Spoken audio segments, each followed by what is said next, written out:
So when you have, you've learned about variables and the idea that you can store in memory some number, like the temperature of something.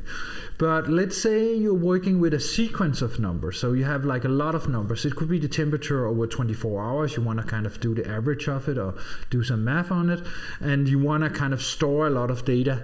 Then you could make a lot of variables and say, temperature 1, temperature 2, temperature 3, and so forth. But you can also use what's called a list or an array to do it. So to make an array in Arduino, you have to do the following.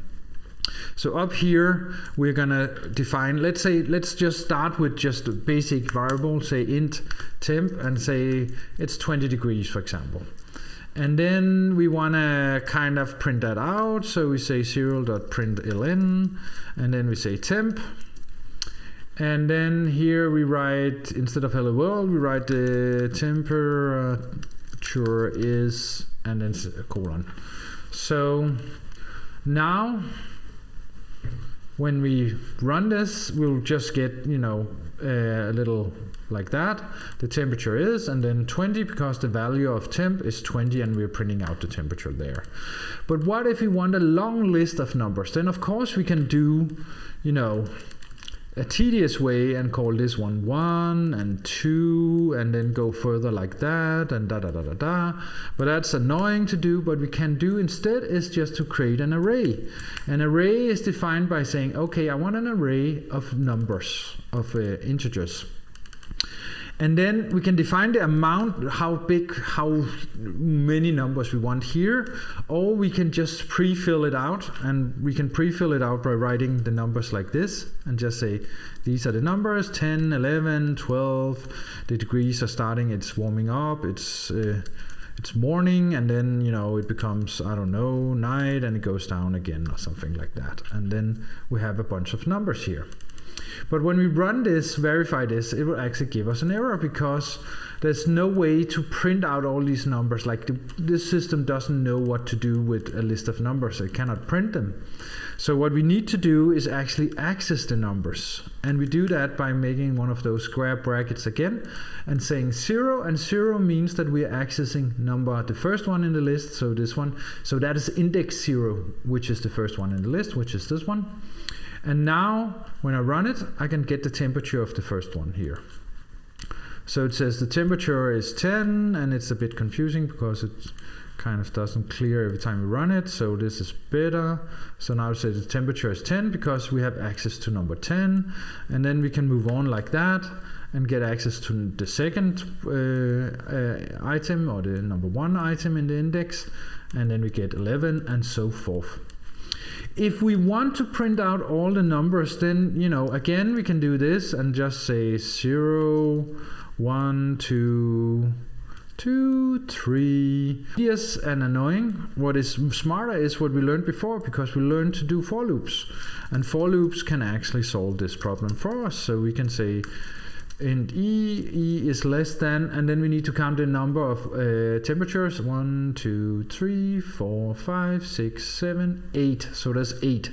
So it's from 0, and this one is number 7. So it should be 8 here because it's less than I. And then we increment with 1 because we want to go through each item, and then we print them out, for example.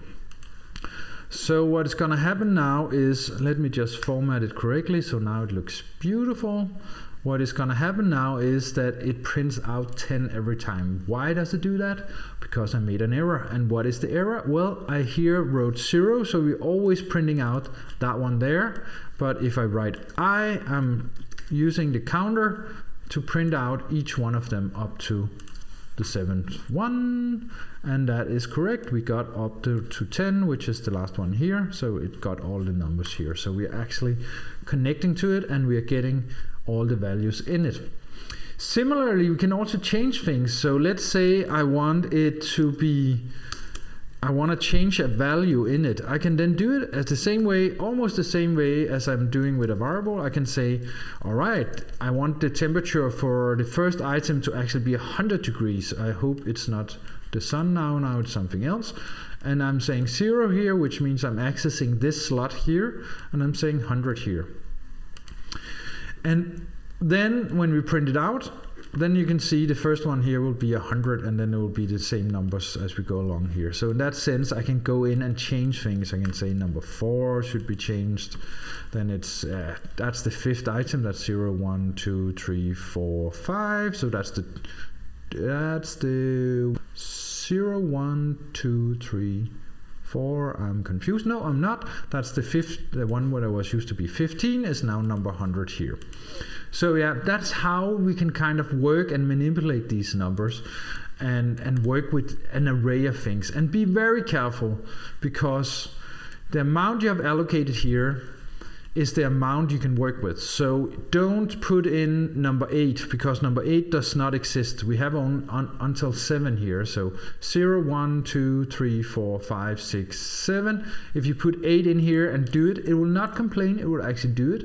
But you're actually messing up the memory because there's no room for it. So the Arduino will just try to cram it into memory, and maybe you have some other thing in that spot where it's trying to put it in. So be very careful with staying within the boundaries of what you have defined. Similarly, we can also just say, we don't know what the numbers are. We just want to allocate 10 spaces for numbers. And then we can actually do the same thing. I can go in and say, okay, I want the first one to be 10, and then we can run it. And here's the tricky things that you have to be aware of. So this one is now 100. Well, sometimes you end up with these being not 0, but random numbers because we haven't defined them. In this case, apparently it becomes 0. But then we can define them and then, fill them out as we want to here and say 120, and then so forth and so forth.